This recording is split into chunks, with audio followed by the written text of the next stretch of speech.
Hi, thanks for joining us Hi, again. everyone.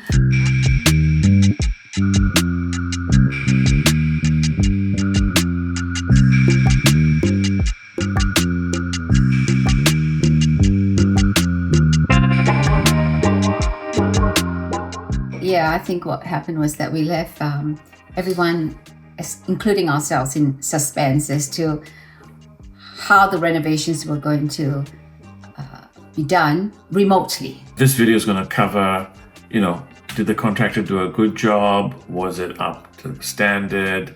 Was it within budget and within the time? The second thing that we'll cover is, are we going to be renting out both sides? Are we going to do long-term rentals or short-term rentals? What are we going to do? Well, the good news is now with the wonders of technology, WhatsApp, we found that Wei Liang, our contractor, did a fantastic job. So every step of the way, we got videos and photographs and texts to ask us, do you want to do it this way? Do you want to do it that way? This is how it's looking. It was almost like being there in a way. And things went pretty smoothly. And we're quite happy with what we saw on WhatsApp. But in March, I think we went back for a week. I think it was 11th March to 18th of March. We went back and we took a look for ourselves, and things were fine.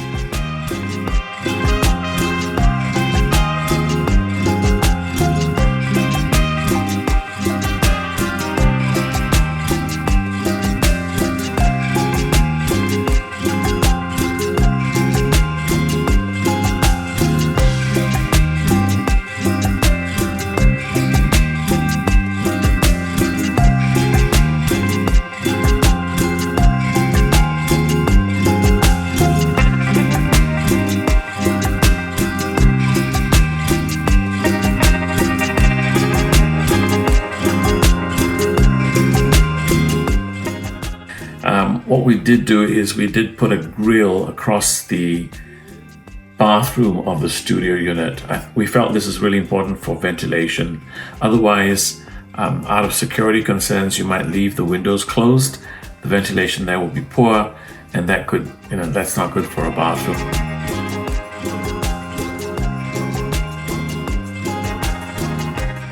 Second thing we did was we placed grills for the front door as well.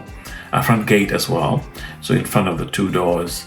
And this is important because once that gate is locked, then you can leave the front doors open and enjoy the breeze.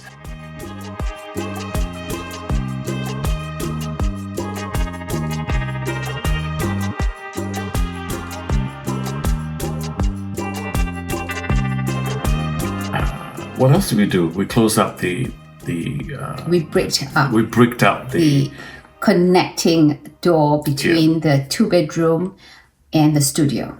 So now we have two separate apartments, a studio apartment on one side and a 2-bedroom apartment on the other side.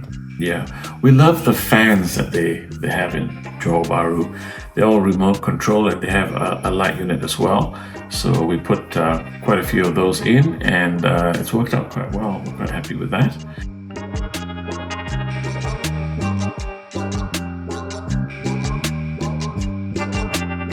While we were overseas, through video, we chose a sample, and he went in, he took the measurements. Obviously, he had the keys to the place. There was a lot of trust involved, but the trust was well placed, and it turned out good.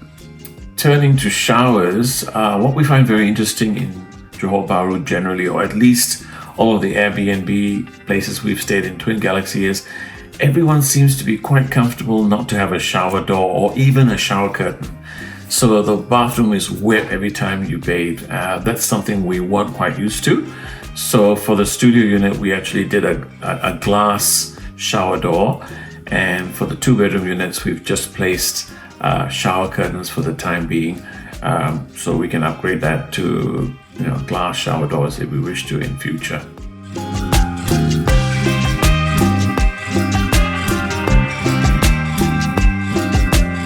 Being happy with the renovations, we then began to buy some furniture for the 2-bedroom unit. If you remember, in episode 3, you've already purchased the furniture from IKEA for the studio side. So this time around, we got furniture, mostly locally made furniture for the 2-bedroom unit, living room set and stuff like that, and then another TV for that room, and that tidied it up.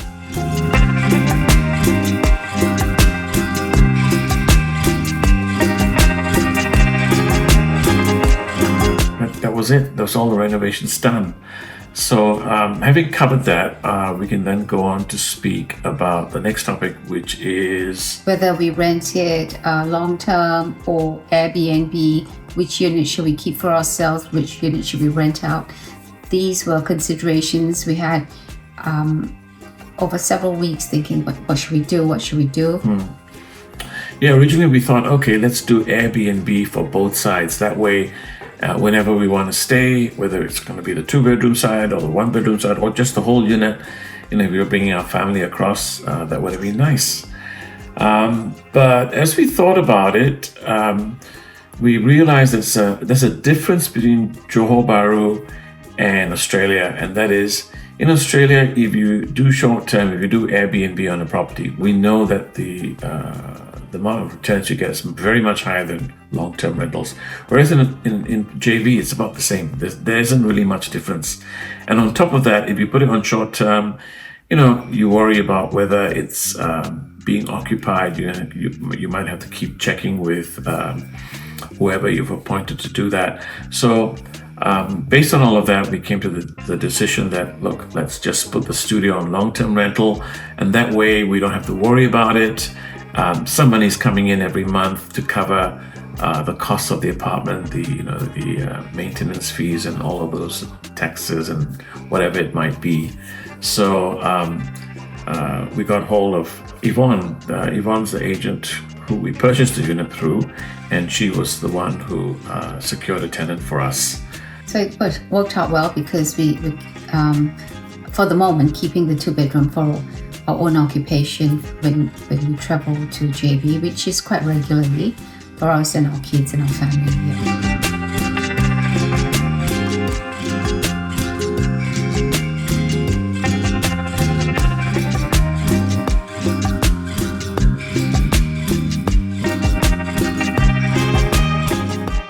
Yeah. Just to round off the video today, thought we should just mention some of the latest news.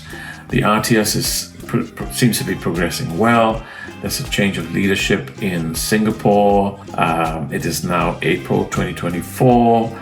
There's also been a little bit of talk about the possibility of Forest City, the ghost city in Johor Bahru, which is miles away, by the way, being reconfigured to become a sort of a casino place. But this has been strongly denied by the Prime Minister of Malaysia. Anyway, with that said, I think that's about it. Thanks very much. See you. And we look forward to all your comments. Bye now.